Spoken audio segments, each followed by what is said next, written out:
नमस्कार दोस्तों, स्वागत है आप सभी का हमारे चैनल पर। और दोस्तों, मैं उमाकांत शर्मा आप सभी का स्वागत करता हूं। जैसे कि आपको पता है कि यहाँ पर सेकंड ग्रेड DSSB KVS वगैरह की वैकेंसी की एग्जाम चल रही है, क्लास चल रही है। तो उन क्लास में हम मैथमेटिक्स की क्लास ले रहे हैं और उसमें नंबर सिस्टम टॉपिक हमारा चल रहा है। नंबर सिस्टम में पहले हम शायद 4 या 5 क्लास कर चुके हैं, ठीक है। तो चलिए आगे उसको कंटिन्यू करते हैं। जैसे कि हमने अभी तक पढ़ा है, हमने अभी तक क्या पढ़ा था, नंबर्स का क्लासिफिकेशन पढ़ा था, नंबर्स को नंबर लाइन पर रिप्रेजेंट करना पढ़ा था, डेंस प्रॉपर्टी पढ़ी थी और रियल नंबर के कुछ विशेष प्रॉपर्टी थी वो भी हमने पढ़ी थी। आज इसी क्लास को आगे कंटिन्यू करते हैं, ठीक है। चलिए, तो देखो अभी आगे हम बात करते हैं। कल जैसे हमने उनकी बात की थी रियल नंबर की, तो रियल नंबर के बाद में अब आगे हम देखें तो अपरिमेय जो संख्या है ना, अपरिमेय संख्या, उनके बारे में थोड़ा सा पढ़ेंगे, ठीक है। अपरिमेय संख्याओं के बारे में थोड़ा सा पढ़ेंगे। लेकिन अपरिमेय संख्याओं में देखो दो तरह की संख्याएं होती हैं। कौन कौन सी संख्याएं होती हैं? जैसे मैं दशमलव की बात करता हूँ, चलो अपरिमेय पर अपन बाद में आएंगे, पहले चलो मैं दशमलव की बात कर लेता हूँ। दशमलव की बात मैं इसलिए कर रहा हूँ क्योंकि दशमलव संख्याएं दो तरह की होती हैं, परिमेय भी होती हैं और अपरिमेय भी होती हैं, ठीक है। तो कहाँ, मतलब कैसे हम डिफाइन करेंगे कि ये परिमेय होंगी या अपरिमेय होंगी? देखो मैंने 3 नंबर्स लिखे। जैसे एक तो लिख दिया मैंने 3.6, ठीक है। एक मैंने लिख दिया 0.3333 एंड सो ऑन, ठीक है। और एक मैंने लिख दिया 0.020020002 एंड सो ऑन। ये 3 नंबर लिखे। इन तीनों में क्या फर्क है? देखो यहां पर तुम्हें क्लियर दिखाई दे रहा होगा कि पॉइंट के बाद में एक अक्षर है, क्लियर दिखाई दे रहा है ना। और यहां पर दिखाई दे रहा होगा कि पॉइंट के बाद में एक ही अक्षर बार बार रिपीट हो रहा है और वो इनफाइनाइटी तक रिपीट होता जा रहा है। यहाँ पर जनरली देखो मतलब इनफाइनाइटी की ओर जा रहा है। इसका मतलब क्या है? इसका मतलब ये है कि वो आगे रिपीट होता ही रहेगा, कभी भी खत्म नहीं होगा। और इसमें अगर हम देखें तो इसमें एक ही नंबर रिपीट नहीं हो रहा है, नंबर तो 2 रिपीट हो रहे हैं लेकिन उनका सीक्वेंस अलग है। कैसे? देखो 02 002 0002 ऐसे करके आगे कंटिन्यू कर रहा है। तो अब इन तीनों में क्या फर्क है वो चीज हम पढ़ेंगे। अब देखो जैसे ये जो है ना, ये जो दशमलव नंबर है या डेसिमल नंबर है, इस डेसिमल नंबर को हम P/Q फॉर्म में कन्वर्ट कर सकते हैं, ठीक है। इसको P/Q फॉर्म में कैसे कन्वर्ट कर सकते हैं? मैंने बताया था कि अगर मैं 1 से किसी भी नंबर को डिवाइड करता हूं तो सेम नंबर आता है। तो कहने का मतलब हुआ कि इसके डिनोमिनेटर में मैं 1 लिख सकता हूं, ठीक है। इसके हर में मैं 1 लिख सकता हूं। मैंने इसके हर में 1 लिख दिया। अब क्या करेंगे? देखो एक अक्षर बाद में पॉइंट है ना, तो ये पॉइंट हटा दिया और यहाँ पर मैंने क्या लगा दी? 0, ठीक है। तो कहने का मतलब है 3.6 को मैं 36/10 लिख सकता हूँ, ठीक। 36/10 मैंने इसको लिख दिया। अब ये जो मैंने 36/10 लिखा है ये P/Q फॉर्म में आ गया ना, और यहाँ पर P और Q दोनों इंटीजर भी हैं और यहाँ पर Q does not equals to 0 भी है। तो कहने का मतलब ये क्या हो गया? ये रेशनल नंबर हो गया, ठीक। अब इसकी बात करते हैं। इसको मुझे P/Q फॉर्म में कन्वर्ट करना है, ठीक है। तो मैंने जैसे ये लिखा था 0.3333 एंड सो ऑन। अभी जैसे हमने देखा था कि 3.6 था, उसके अपॉन में मैंने 1 लगाया। चलो मैंने इसके अपॉन में भी 1 लगा दिया। इसमें एक अक्षर बाद पॉइंट था तो ये पॉइंट हटाया और मैंने एक 0 लगा दी। अब इसमें कितने अक्षर बाद पॉइंट है पता ही नहीं है, क्योंकि ये तो कंटिन्यू रिपीट होते जा रहे हैं। कोई फिक्स अक्षर थोड़ी ना है जिसके बाद में पॉइंट है, फिक्स अक्षर तो नहीं है ना। तो अब यहाँ पर तो ये लॉजिक फेल हो गया कि यहाँ तो ये तो हम नहीं कर सकते कि पॉइंट हटाया और 0 लगा दी, ये लॉजिक तो फेल हो गया। अब क्या करें? इसका मतलब कि सर हम इसको P/Q फॉर्म में कन्वर्ट कर ही नहीं सकते। नहीं, बिल्कुल कर सकते हैं। देखो कैसे कर सकते हैं, इसका एक लॉजिक होता है। पहले कंसेप्ट समझो। मेरा मैथमेटिक्स पढ़ाने का तरीका यही होता है कि पहले कंसेप्ट समझो और कंसेप्ट समझने के बाद में उसको डायरेक्ट सॉल्व कैसे कर सकते हैं वो समझो। अगर डायरेक्ट मतलब मैं सीधा तुम्हें यही बता दूं कि डायरेक्ट कैसे सॉल्व कर सकते हैं तो उसमें तुम 100% तो नहीं कह सकता, लेकिन 99% गलत करोगे, ठीक। तो पहले कंसेप्ट समझते हैं। देखो मैंने लिखा था 0.3333 एंड सो ऑन, ठीक है। कंसेप्ट इसका ये होता है कि एक्चुअली में ये जो नंबर है ना वो ऐसे लिखा जाता है 0.3 बार।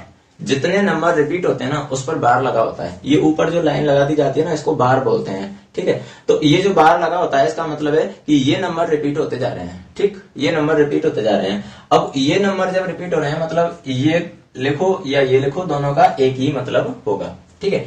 अब देखो इसको मैंने क्या मान लिया, इसको x मान लिया। Let's x equals to 0.3333 and so on, ठीक है। तो अब ये x की वैल्यू ये आई, ठीक है। अब ये जो x की वैल्यू आई है इसको जितने नंबर यहाँ पर रिपीट हो रहे हैं ना उतनी ही 10 की पावर से मल्टीप्लाई करवा दो। यहाँ पर कितने नंबर रिपीट हो रहे हैं, नंबर रिपीट होने का मतलब है कितने नंबर पर बार लगा हुआ है।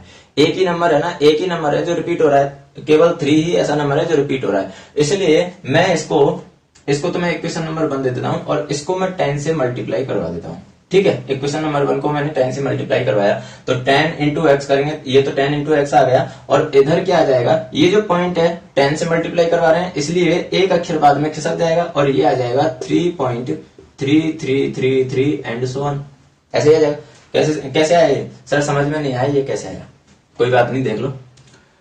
जैसे मान लो मुझे 3.333 इसको मल्टीप्लाई करना है किससे, 10 से, ठीक है। क्योंकि ये तो इनफाइनाइटी तक जा रहा है तो इसको मल्टीप्लाई करना समझ में आ जाएगा पहले, अगर ये समझ में आ जाए तो, ठीक है। अब देखो मैंने इसको मल्टीप्लाई किया। मल्टीप्लाई कैसे करते हैं, डेसिमल का मल्टीप्लाई करने के लिए पहले तो सिंपली मल्टीप्लाई करेंगे। सिंपली मल्टीप्लाई करने के लिए देखो 10 से मल्टीप्लाई किया तो ये कितना आ गया, 3330, ये आ जाएगा ना। 10 से मल्टीप्लाई करेंगे तो कितने अक्षर बाद में पॉइंट है, 1 2 3 अक्षर बाद में पॉइंट है, ये मैंने यहां पर लगा दिया, ठीक है। तो कहने का मतलब ये हुआ कि जो 0.333 था, अब मैंने जब 10 से मल्टीप्लाई करवाया तो ये पॉइंट यहां खिसक गया, एक अक्षर बाद में खिसक गया ना। यहां पर देख सकते हैं ये जो 0.333 था इसको मैं 3.330 लिख सकता हूं, ठीक है। तो ये एक अक्षर बाद में खिसक गया। ऐसे ही अगर मैं 10 से किसी भी नंबर को मल्टीप्लाई करवाता हूं तो पॉइंट एक अक्षर खिसक जाता है। 100 से करवाएंगे 2 अक्षर बाद खिसक जाएगा, जितने जीरो हैं उतने ही अक्षर बाद में पॉइंट खिसक जाता है, ठीक। तो ये 10 से मल्टीप्लाई करवाने पर आ गया। इसको मैंने दे दिया इक्वेशन नंबर 2, ठीक है। अब इक्वेशन नंबर 2 में से 1 को माइनस कर दो, 2 माइनस 1 मतलब इक्वेशन 2 है उसमें से 1 को माइनस कर दो। तो देखो ये तो 10x था, 10x में से x को माइनस करेंगे कितना बचेगा, 9x बचेगा, ठीक है, 9x बचेगा। और यहां पर जब इसमें से मैं इसको माइनस करता हूं तो देखो ये क्या था, 3.3333 एंड सो ऑन। और ये क्या था, 0.333 एंड सो ऑन, तो 0.333 एंड सो ऑन। तो अब देखो इसमें से जब माइनस करेंगे तो देखो अब ये इनफाइनाइटी तक चलता है, इसका मतलब है कि बाकी सभी तो जीरो जाएंगे। देखो 3 - 3 0, 3 - 3 0, 3 - 3 0, 3 - 3 0 और ये पॉइंट आ गया और 3 - 0 ये क्या आ गया, 3। कहने का मतलब है बाकी सभी तो पॉइंट के बाद वाले जितने भी 3 हैं वो सारे तो क्या हो गए, कैंसिल। अपने पास क्या बचा, केवल 0। और 3 - 0 करेंगे तो क्या आएगा अपने पास, 3। समझ में आया। तो ये मतलब यहां से मैं डायरेक्ट ये लिख सकता हूँ ना 3। ये चीज तो समझ में आ गई होगी भाई, अब तो सेकंड ग्रेड की तैयारी कर रहे हो तो तुम तो कम से कम मैथमेटिक्स के बंदे हो तो इतना तो समझ में आ ही चुका होगा, ठीक। अब देखो x इक्वल्स टू क्या आ गया, 3/9, 3/9। तो यहां से मैं अगर इसको कैंसिल आउट करता हूं तो क्या जाएगा, 1/3। यही हमारा आंसर होगा कि 0.3333। इसको अगर मैं p/q फॉर्म में कन्वर्ट करना चाहूं, तो क्या जाएगा, 1/3 आ जाएगा। नहीं आया सर समझ में, वेरीफाई करके बताओ, कोई बात नहीं, देख लो, वेरीफाई करके देख लो। देखो 1/3 है, 1/3 को मैं डेसिमल फॉर्म में कन्वर्ट करना चाहूं, इस फ्रैक्शन फॉर्म को मैं डेसिमल फॉर्म में कन्वर्ट करना चाहूं तो इसका मतलब क्या होगा कि 1 को 3 से डिवाइड करना है, ठीक है। अभी तो डिवाइड नहीं होगा तो मैंने क्या किया, पॉइंट लगा दिया। पॉइंट लगाया तो यहां पर 0 लगा दी, 3 3 जा 9, 1 रिमाइंडर। पॉइंट लगा हुआ है तो 0 लगा सकते हैं, 3 3 जा 9, 1 बचा हुआ है, पॉइंट लगा हुआ है तो 0, 3 3 जा 9। आगे तक कितने भी, जहां तक मतलब 2 साल 4 साल 10 साल जितने भी तक तुम इस डिवीजन को कंटिन्यू रखोगे तब तक रिमाइंडर 1 बचता रहेगा, तुम 0 लगाते जाओ और जितना तुम्हारी कैपेसिटी उतना कर सकते हो। लेकिन ये भाग कभी खत्म नहीं होगा, कंटिन्यू चलता ही जाएगा। इसका मतलब क्या आएगा, 0.33333 एंड सो ऑन, ठीक है। वही तो था अपना, आगे बात समझे। अब ये बात हुई कि इसको मतलब जो ऐसे रिपीट होते हैं ना, नंबर रिपीट होते हैं, इसको हम कहते हैं अनबसानी आवर्ती नंबर। अनवसानी आवर्ती। अब ये अनवसानी आवर्ती क्या चीज है, मैं क्या बोल रहा था, अपरिमेय संख्या हम पढ़ेंगे ना, अपरिमेय संख्या में से मैं दशमलव में आया। अब दशमलव में क्यों आया, वो इसी वजह से आया क्योंकि अनवसानी आवर्ती क्या होती है, शांत आवर्ती क्या होती है, टर्मिनेटिंग नॉन टर्मिनेटिंग क्या होते हैं, ये सारी चीजें हम समझेंगे। ठीक है, तो ये समझाने के लिए ही मैंने दशमलव टॉपिक को लिया था। चलिए, अब ये तो समझ में आ चुका होगा। सर समझ में तो आ गया, लेकिन क्या एग्जाम में हम इतने लंबे तरीके से करने बैठेंगे? अगर ऐसे करते रहे तो हो गया हमारा पेपर बहुत अच्छे से। मैंने कहा जरूरत ही नहीं है ऐसे करने की। ये तो इसका कंसेप्ट था कि हम क्या करते हैं। ठीक है, ये तो कंसेप्ट था। अब बात आती है शॉर्ट से कैसे करेंगे। शॉर्ट से कैसे करेंगे, शॉर्ट से करने का तरीका भैया एक ही है। क्या तरीका है, जितने नंबर रिपीट हो रहे हैं ना, जितने नंबर रिपीट हो रहे हैं उस नंबर को लिखो पहले। क्या रिपीट हो रहा है, 3 रिपीट हो रहा है ना, 3 को लिख दो। 3 को लिखने का मतलब ये है कि एक अक्षर बाद, मतलब जैसे अगर एक ही नंबर रिपीट हो रहा है तो एक अक्षर पॉइंट खिसका के फिर जो बचेगा उसको लिखो। ठीक है, एक अक्षर पॉइंट खिसका के, अगर 2 नंबर रिपीट हो रहे हैं तो 2 अक्षर पॉइंट खिसका के जो बचेगा उसको लिखो। ठीक है, तो अभी एक अक्षर बाद में जैसे ही मैंने पॉइंट खिसकाया तो पॉइंट के बाद में अपने पास क्या बचा है, 3 बचा है ना, तो 3 लिख दिया। अपन एक ही नंबर रिपीट हो रहा है तो 10 में से 1 माइनस कर दो। अगर 2 नंबर रिपीट होते तो 100 में से -1 कर दो। 3 नंबर रिपीट होते तो 1000 में से 1 माइनस कर दो। आगे बात समझे, ऐसे करके तो 3 अपन एक ही नंबर हो रहा है ना रिपीट, तो 10 - 1 यानी 9। अपना आंसर डायरेक्ट कितना आ गया, 1/3। शॉर्ट है ना, आसानी से कर सकते हो ना। चलो, एक से समझ में नहीं आया सर और एग्जाम्पल दो, कोई ना दूसरे एग्जाम्पल देख लो।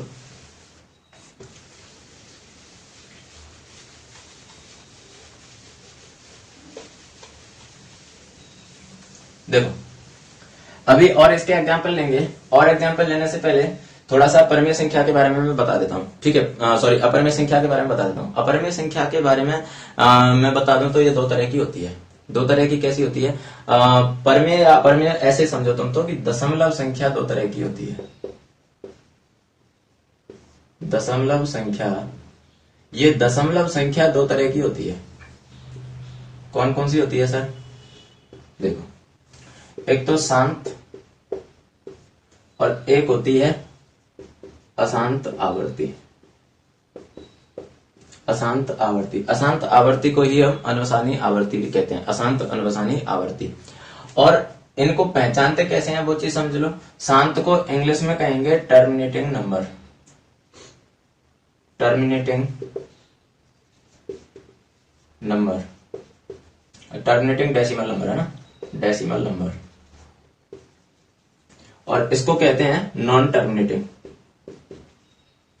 Non terminating. अब सर पहचानेंगे कैसे, मान लो मैंने फ्रैक्शन फॉर्म में तुम्हें कुछ नंबर्स दे दिए। ठीक है, मैंने फ्रैक्शन फॉर्म में तुम्हें कुछ नंबर्स दे दिए, जैसे मैंने लिखा 3/15। ठीक है, जैसे मैंने लिखा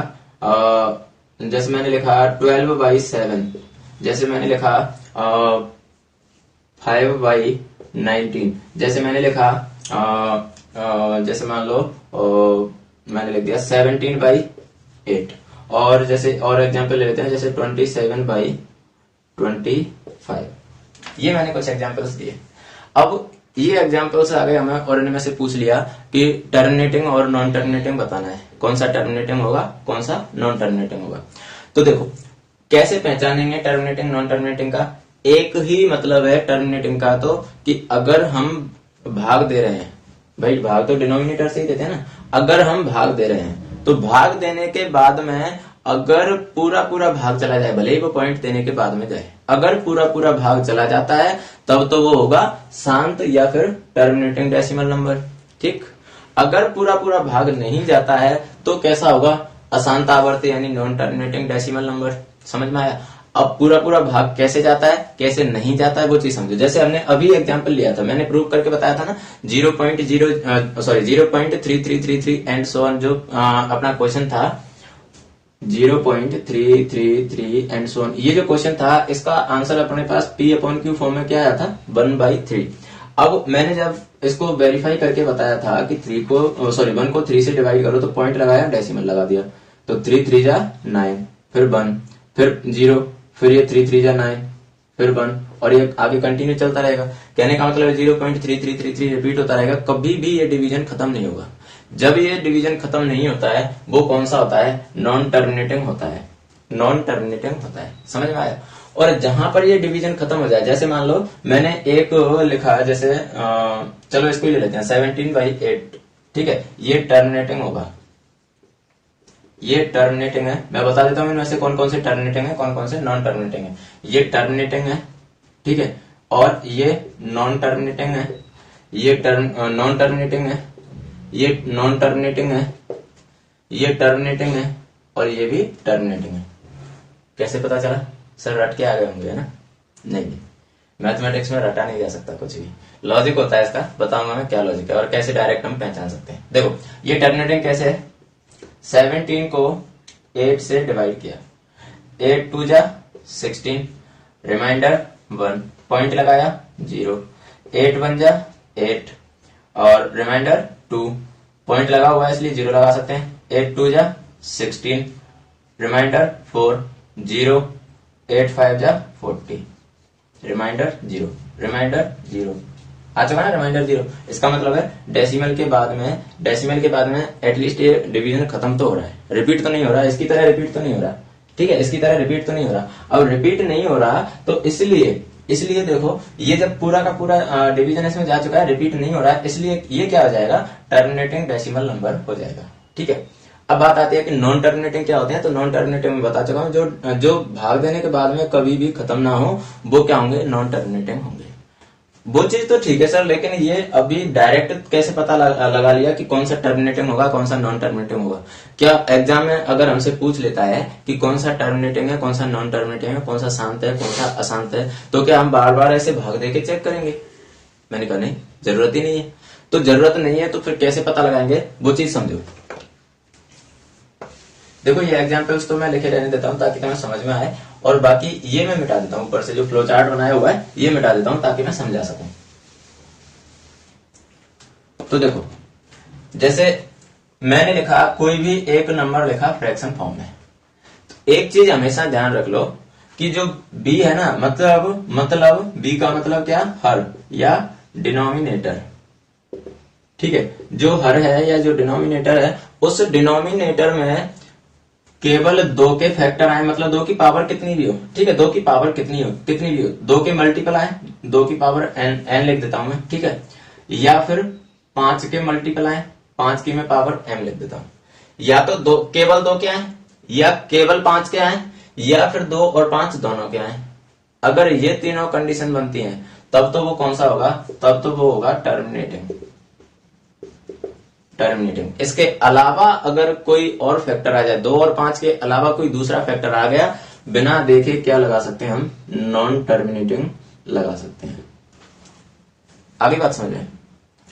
तो कहने का मतलब है जो हर है उस हर के पहले प्राइम फैक्टर करो, ठीक है, हर के प्राइम फैक्टर करो, और प्राइम फैक्टर करने के बाद में, प्राइम फैक्टर करना तो जानते हैं सभी, जैसे 12 के करते हैं, 12 के कैसे करेंगे, 2 से किया तो ये 6 टाइम्स 2 से किया तो ये 3 टाइम्स 3 से किया तो ये 1 टाइम्स, ये प्राइम फैक्टर होते हैं, ठीक है। तो प्राइम फैक्टर किए, प्राइम फैक्टर करने के बाद में अगर सारे के सारे फैक्टर केवल 2, केवल 5 या 2 और 5 दोनों, ठीक है, इनमें से कोई सी कंडीशन अगर बनती है प्राइम फैक्टर में, तब तो वो कौन से होंगे, टर्मिनेटिंग होंगे। और इनके अलावा कोई तीसरा फैक्टर आ गया, भले ये दोनों हों, अगर तीसरा फैक्टर भी आ जाता है इनके अलावा, तो फिर वो कौन से होंगे, नॉन टर्मिनेटिंग, ठीक है। अभी तुम्हारे दिमाग में एक सवाल आ रहा होगा, क्योंकि मैं पढ़ लेता हूं तुम्हारे दिमाग, है ना, तुम्हारे दिमाग में एक सवाल आ रहा होगा कि सर हल्की सी गलती कर दी आपने, कहां पर, कि सर बाकी सारे तो ठीक है कि ये 7 आ गया तो इसलिए नॉन टर्मिनेटिंग है, 19 आ गया नॉन टर्मिनेटिंग है, 3 आ गया नॉन टर्मिनेटिंग है, 8 आ गया तो ये 2 की पावर में इसलिए टर्मिनेटिंग है, 25 आ गया 5 की पावर इसलिए टर्मिनेटिंग है।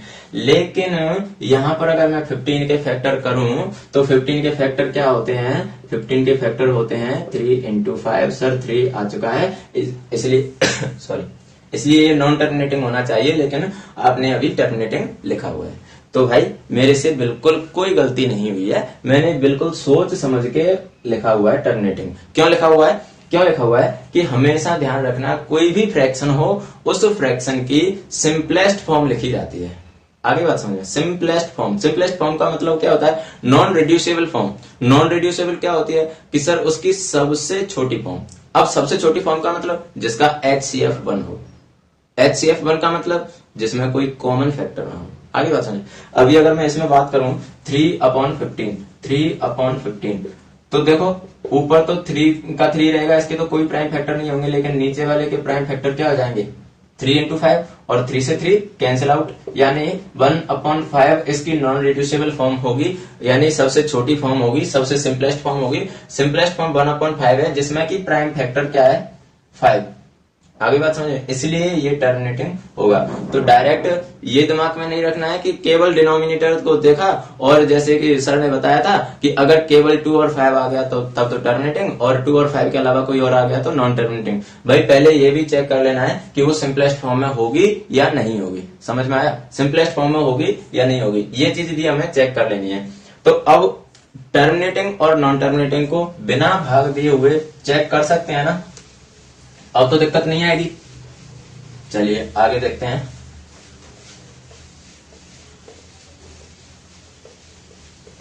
देखो वैसे तो ये छोटी छोटी बातें हैं कि मुझे लग रहा है कि शायद तुम सभी लोग जानते होंगे, लेकिन फिर भी मैं एक बार रिकॉल करवा देता हूं तुम्हें।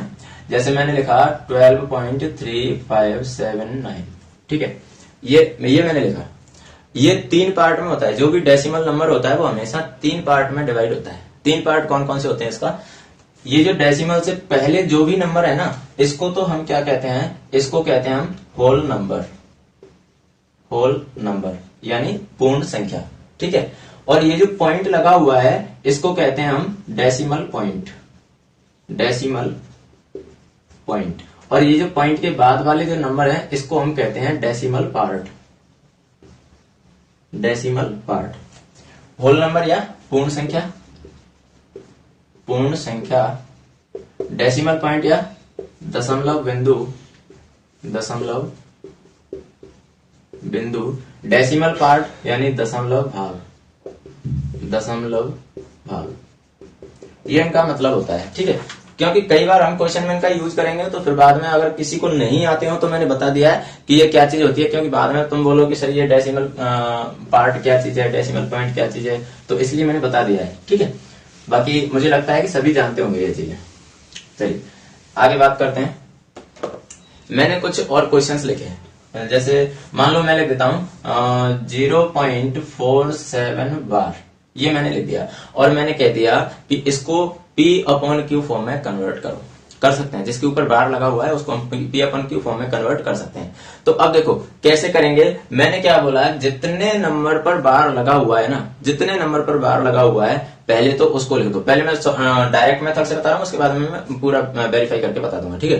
पहले मैं डायरेक्ट मेथड से बता रहा हूँ। मैंने क्या बोला, जितने नंबर पर बार लगा हुआ है, चलो पहले इसको मैं ऐसे लिख देता हूँ 0.47474747 एंड सो ऑन, ताकि तुम्हें कंफ्यूजन ना हो। मैंने क्या बोला, जितने नंबर पर बार लगा हुआ है उतने ही अक्षर पॉइंट को खिसका दो। ये दो अक्षर पर बार लगा हुआ है ना, 2 अक्षर पर है, इसलिए मैंने 2 अक्षर पॉइंट को खिसका दिया। तो अब ये क्या हुआ 47.4747। और मैंने शॉर्ट मेथड में क्या बताया था कि बाकी के पॉइंट के बाद में जितने भी नंबर रिपीट हो रहे हैं ना, केवल रिपीट हो रहे हैं, उनको सभी को हटा दो। सभी को हटा दिया, ये लो मैंने सभी को हटा दिया, तो 47 ही रहा, मैंने बाकी सभी को हटा दिया, ठीक है। चलो मैं परमानेंट हटा ही देता हूँ, बाकी सभी को मैंने ये हटा दिया। चलो अपने पास क्या रहा 47 रहा, ठीक। उसके बाद में क्या करना है, उसके बाद में अपॉन में जितने नंबर रिपीट हो रहे हैं 10 की उतनी ही पावर में से 1 को माइनस कर देना है। 2 नंबर रिपीट हो रहे हैं ना, तो 10 की 2 पावर, 10 की 2 पावर का मतलब क्या हो गया 100 में से 1 को माइनस कर देना है, कितने बचे 99, 47/99। आंसर तुम्हारे सामने है, डायरेक्ट कर सकते हैं। जितने नंबर रिपीट हो रहे हैं उतने को लिखो, मतलब उतने ही अक्षर पॉइंट को खिसकाने के बाद में उस नंबर को लिखो। नंबर लिखने के बाद में जितने नंबर पर बार लगा हुआ है उतने ही 10 की पावर में से 1 माइनस करो, और 1 माइनस करने के बाद में उसे अपॉन में लिख दो। आंसर तुम्हारे हाथ में है। आगे बात समझे, क्योंकि वहां पर हमारे पास टाइम की कमी होती है, तो टाइम की कमी होती है, इसलिए ये सारी चीजें हमें ध्यान में रखनी होती है। चलिए, अब कुछ लोग कहेंगे सर हमें तो समझ में नहीं आया, मैं तो उसी मेथड से बताऊं। ठीक है भाई, देख लो मेरा क्या जा रहा है। मैंने लिख दिया, चलो इसको तो फिर मैं मिटा ही देता हूँ, पूरे मेथड से कर रहे हैं। शॉर्ट वालों के लिए मैंने शॉर्ट बता दिया है, और लॉन्ग मेथड से जिसको करना है वो लॉन्ग देख लें, क्योंकि लॉन्ग मेथड से बताने का मेरा दूसरा मकसद ये भी है कि स्कूल वाले बच्चे हैं वो भी देखते हैं, और 9th और 10th क्लास में ये सारे जो मेथड हैं जो अभी मैं बता रहा हूँ ये है बाकायदा। ठीक है, तो मैं लॉन्ग मेथड से भी बता देता हूँ, और तुम्हारे साथ साथ में कंसेप्ट भी क्लियर होते हैं, क्योंकि यूट्यूब पर तो सभी देखते हैं, तो स्कूल वाले बच्चे जो देखते होंगे उनके लिए भी ये फायदेमंद होगा। ठीक है, बाकी मैंने शॉर्ट में बता दिया कि कंपटीशन में हमें कैसे करना है, कंपटीशन में करने का तरीका मैंने बता दिया है। ठीक, तो अब देखो, x equals to 0.474747 and so on. इसको मैंने x मान लिया, भाई बाहर लगा हुआ है, वही नंबर रिपीट होते जाएंगे, ठीक है। उसके बाद में देखो दो नंबर रिपीट हो रहे हैं ना, दो नंबर रिपीट हो रहे हैं, इसको मैंने इक्वेशन नंबर 1 दे दिया। दो नंबर रिपीट हो रहे हैं तो मल्टीप्लाई किससे करवाएंगे, 100 से करवाएंगे ना। 100 से मल्टीप्लाई करवाएंगे तो ये हो जाएगा 100x इक्वल्स टू, ये पॉइंट अब दो अक्षर बाद में खिसकेगा ना, दो अक्षर बाद में खिसकेगा तो ये क्या आ जाएगा 47.474747 एंड सो ऑन, कंटिन्यू। अब ये इक्वेशन नंबर 2, इक्वेशन नंबर 2 में से 1 को माइनस कर दो, 2 में से 1 को माइनस करेंगे तो 100 माइनस x कितना हो जाएगा 99x इक्वल्स टू 47.4747। अब देखो पॉइंट वाले तो सारे नंबर कैंसिल आउट हो जाएंगे ना, अपने पास क्या बचेगा 47 माइनस 0 तो 47, तो x इक्वल्स टू 47/99 अपना आंसर आ चुका है। आगे बात समझ, वेरीफाई करने के लिए 47 को तुम 9 से डिवाइड करके चेक कर सकते हो, कोई इश्यू नहीं, ठीक। तो ऐसे करके हम मतलब इनको रिप्रेजेंट कर सकते हैं, समझ में आया। इन्हीं को क्या कहते हैं हम, इन्हीं को कहते हैं अशांत या अनबसानी आवर्ती, अशांत या अनबसानी आवर्ती। अब देखो मैं वापस तुम्हें लेके चलता हूं कहां, उस फ्लो चार्ट पर जो फ्लो चार्ट मैंने बताया था अभी थोड़ी देर पहले। देखो दशमलव संख्याओं के बारे में मैंने बताया था कि दशमलव संख्याएं वो दो तरह की होती हैं। दशमलव संख्या दो तरह की होती हैं, कौन कौन सी होती हैं समझो। तो एक तो शांत और दूसरी अशांत। शांत को तो कहते हैं टर्मिनेटिंग और अशांत को कहते हैं नॉन टर्मिनेटिंग। अब ये अशांत है ना, इसको मैंने जस्ट अभी थोड़ी देर पहले जो फ्लो चार्ट बनाया था उसमें क्या बताया था मैंने कि अनबसानी आवर्ती होती है, बताया था, ठीक है। तो अनबसानी आवर्ती एक्चुअली में ना ये अशांत दो तरह की होती है। अब दो तरह की कौन कौन सी होती है वो चीज समझ लो, एक तो अनबसानी आवर्ती और एक अनबसानी अनावर्ती। अनबसानी आवर्ती और अनबसानी अनावर्ती। ये क्या मजा आ गया सर, अभी तो अनबसानी आवर्ती बताया था, अब ये दो तरह की बता दी। वो दो तरह की मैंने इसलिए बताई है कि एक्चुअली में ये होती दो तरह की है, लेकिन जनरली हम ज्यादातर इसको पढ़ते हैं अनबसानी आवर्ती, ज्यादातर इसको पढ़ते हैं, इसका बहुत कम यूज है, ठीक है, इसलिए मैंने उसको बताया था। चलिए अब इन दोनों इनको इंग्लिश में क्या बोलते हैं, तो ये हो जाएगा non terminating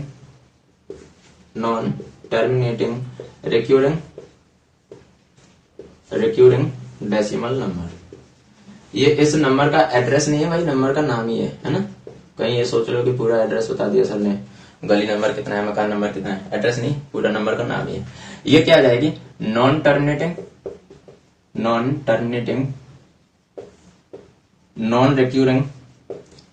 non recurring decimal number. देखो यहाँ पर क्या होता है, ये अनबसानी, इसका पूरा नाम मैं अगर हिंदी में बता देना तो हिंदी में इसका पूरा नाम होता है अशांत अनबसानी अनावर्ती दशमलव संख्या। ये हिंदी में पूरा नाम होता है, ठीक है। तो अशांत के लिए तो आ गया नॉन टर्मिनेटिंग, ठीक है। अनबसानी अनावर्ती इसके लिए आ गया नॉन रिक्यूरिंग, ठीक है। और उसके बाद में दशमलव संख्या के लिए डेसिमल नंबर, इसलिए इतना बड़ा नाम है इसका, ठीक है। तो बाकी अनबसानी अनावर्ती को नॉन रिक्यूरिंग से डायरेक्ट याद रख सकते हो, ठीक है। तो ये दो तरह की होती है। अब इन दोनों में फर्क क्या है, तो एक चीज हमेशा ध्यान रख लो कि जैसे कोई भी नंबर है उस पर अगर बार लगा हुआ है, मतलब वो बार बार रिपीट होता जा रहा है, तो उसे हम P/Q फॉर्म में कन्वर्ट कर सकते हैं, ठीक है। ये तो होती है अनबसानी आवर्ती। लेकिन अगर जैसे मैंने कुछ एग्जांपल्स दिए थे, जैसे मैंने लिखा 0.0500005, ऐसे करके कुछ जो नंबर लिखे होंगे, ऐसे करके जो नंबर लिखे जाते हैं ना, इनको हम P/Q फॉर्म में किसी भी तरीके से कन्वर्ट नहीं कर सकते। तो जो P/Q फॉर्म में जो कन्वर्ट ना किए जा सके वो अनबसानी अनावर्ती, और जो P/Q फॉर्म में कन्वर्ट किए जा सके वो अनबसानी आवर्ती। तो कहने का मतलब है कि सारी की सारी परिमेय संख्या ऐसी नहीं होती कि जिनको P/Q फॉर्म में कन्वर्ट ना कर सके या परिमेय संख्या में कन्वर्ट ना कर सके। होने को ये भी अपरिमेय संख्या ही होती है, लेकिन अपरिमेय होने के बावजूद भी इन्हें परिमेय में कन्वर्ट किया जा सकता है, लेकिन इनको परिमेय में कन्वर्ट नहीं किया जा सकता। तो ये था अपना अपरिमेय संख्या वाला पार्ट। और उम्मीद करता हूं दोस्तों कि ये आपको बिल्कुल अच्छे से समझ में आया होगा। अभी दोस्तों यहाँ पर नंबर का जो बेसिक कंसेप्ट था अपना वो तो कंप्लीट होता है, बेसिक कंसेप्ट। अब यहाँ से आगे अभी हमारे नंबर सिस्टम की क्लास खत्म नहीं हुई है दोस्तों। नंबर सिस्टम की क्लास अभी 3 या 4 क्लास और होंगी, ठीक है। और ये जो 3-4-5 क्लास ये हुई है, यहाँ से तो मैंने आपका बेसिक कंसेप्ट बनाने की कोशिश की है, ठीक। उसके बाद में आगे अपने क्वेश्चन लेंगे, और क्वेश्चन कौन से लेंगे जो एग्जाम में आए हुए हैं, एसएससी रेलवे वगैरह जहां भी अपने सेकंड ग्रेड डीएसएसबी वगैरह जहां भी आए हुए हैं वहां से वो क्वेश्चन आपको लेके आएंगे, ठीक है। क्वेश्चन आपको रिटर्न फॉर्मेट में पीडीएफ में मिल जाएंगे, टेलीग्राम पर पीडीएफ अपलोड होती है। और पिछले जो 3 क्लास हुई थी उनकी पीडीएफ तो पहले ही अपलोड कर दी थी मैंने, तीनों की एक साथ, ठीक है। और कल जो क्लास हुई थी वो और आज जो क्लास हो रही है, इन दोनों की पीडीएफ आज शाम को आपको टेलीग्राम पर मिल जाएगी। उसके बाद में क्वेश्चंस की पीडीएफ भी मिल जाएगी। इसके साथ साथ ही दोस्तों मैंने तुम्हें हर चीज एक छोटे से छोटा पॉइंट समझाने की कोशिश की है, ठीक है। लेकिन चूंकि ऑनलाइन क्लास है, ऑनलाइन क्लास की भी एक लिमिट होती है। यहाँ पर हम सारा कुछ अगर करवाने बैठे हैं तो 2 साल में सेकंड ग्रेड का कोर्स खत्म नहीं हो। आया समझ में भाई? जब 2-2 घंटे की बड़ी जब अपन ऑफलाइन क्लास लेते हैं तो ऑफलाइन 2-2 घंटे की जो क्लास लेते हैं उसमें भी जब इतनी ज्यादा कैलकुलेशन, इतने ज्यादा कंसेप्ट जब नहीं समझाते तब भी 6 महीने लग जाते हैं कोर्स, 6 से 7 महीने लग जाते हैं कोर्स को खत्म होने में। तो यहाँ तो हम क्लास भी हमारी छोटी है, टाइम की भी बाउंडेशन है, तो इसलिए फिर मेरे लिए कोर्स खत्म करवाना पॉसिबल नहीं हो पाएगा। इसलिए कुछ चीजें मैं तुम पर छोड़ता हूँ कि वो तो कम से कम तुम्हें खुद पढ़नी पड़ेंगी। अब वो कौन कौन सी होंगी वो पीडीएफ में तुम्हें बाकायदा मिल जाएंगी, ठीक है। पीडीएफ में मैं वो दे दूंगा। अभी जैसे मैं इसकी बात करता हूँ तो देखो नंबर सिस्टम की अगर मैं बात करूं, इसमें देखो तुम्हें क्या क्या पढ़ना पड़ेगा। भाजकता के नियम, भाजकता के नियम। ये भाजकता के नियम क्या है? भाजकता के नियम का मतलब होता है कि किसी भी नंबर से कोई नंबर विभाजित हो सकता है, पूरा विभाजित हो सकता है या नहीं हो सकता, वही भाजकता के नियम होते हैं। आया समझ में? तो भाजकता के नियम तुम्हें खुद पढ़ने होंगे। जैसे 2 से भाजकता का नियम क्या है? जहां इकाई का अंक 0, 2, 4, 6 अथवा 8 हो तो वो 2 से भाजित हो जाएगा, अदरवाइज तो नहीं होगा। 3 की भाजकता का नियम, कोई भी नंबर दिया हुआ है उस नंबर के उस संख्या के सभी नंबर्स को जोड़ दो। कोई भी संख्या दी हुई है उसके सभी नंबर्स को जोड़ दो, जो सम आ रहा है वो अगर 3 से विभाजित है तब तो वो संख्या भी 3 से होगी, अदरवाइज तो नहीं होगी। 4 से भाजकता का नियम क्या है? पिछले 2 नंबर अगर 4 से भाजित हैं तो वो संख्या भी 4 से भाजित होगी। 5 का क्या है? जहां इकाई का अंक 0 या 5 इन दोनों में से कोई है तो वो संख्या 5 से भाजित होगी। तो वो पीडीएफ में आपको ये सभी मिल जाएंगे, लेकिन यहाँ पर मैं नहीं करवा सकता। समझ में आया? यहाँ पर मैं नहीं करवा सकता। तो एक तो ये भाजकता के नियम तुम्हें पढ़ने हैं। हाँ, फिर भी अगर इनमें से कोई तुम्हें ऐसा लगता है ना विशेष कि सर ये हमारी समझ में नहीं आ पा रहा है, पीडीएफ में से पढ़ने के बाद में भी समझ में नहीं आया, तो आप बेशक कमेंट कीजिए और फिर मैं वो यहाँ पर समझा दूंगा, ठीक है। तो भाजकता के नियम पढ़ रहे हैं। दूसरा स्थानीय मान, स्थानीय मान या प्लेस वैल्यू। स्थानीय मान या प्लेस वैल्यू ये क्या होते हैं वो चीज तुम्हें पता होनी चाहिए, क्योंकि ये तो दूसरी तीसरी क्लास की चीज है दोस्तों। ये भाजकता के नियम, स्थानीय मान और नैज मान, इनके ये डिविजिबिलिटी रूल हो गए, डिविजिबिलिटी रूल। ये स्थानीय मान, प्लेस वैल्यू और नैज मान मतलब रियल वैल्यू। ये मतलब ये चीजें तुम्हें आनी चाहिए। एक्सपेंडेड फॉर्म क्या होती है, एचसीएफ एलसीएम निकालना ये क्या होता है, ये सारी चीजें आनी चाहिए। बाकी फिर जो भी चीज बचती है वो हम क्वेश्चन की फॉर्मेट में ले लेंगे। जो भी कंसेप्ट ऐसे लगेगा कि नहीं ये अभी बताना बाकी है तो फिर वो हम क्वेश्चन की फॉर्मेट में ले लेंगे। लेकिन इनके लिए तो मैं उम्मीद करता हूँ कि ये तुम खुद पढ़ो और खुद पढ़ने के बाद में तुम्हें पता होना चाहिए। वैसे मेरा मानना यह है कि लगभग सभी को आते होंगे, लेकिन अगर बाई चांस किसी को नहीं आते तो वो पढ़ लें, ठीक है। और फिर भी क्वेश्चन की फॉर्मेट में जब अपन लेंगे तो ये भी चीजें आपकी क्लियर हो जाएंगी। तो धन्यवाद दोस्तों। और अगर आपको यहाँ से कुछ अच्छा मिल रहा हो, कुछ नया मिल रहा हो तो दोस्तों में शेयर जरूर करें, सब्सक्राइब करें, लाइक करें, शेयर करें। धन्यवाद, बाय बाय।